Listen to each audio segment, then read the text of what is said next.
מזל טוב סבתא עד 120, ישמעו כל מי שלא טועה. סבתא מרים, מה נאחל לך?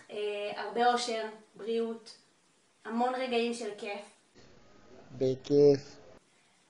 ואביעד כאן נורא מתרגש, אז הוא נשאר קצת ללא מילים.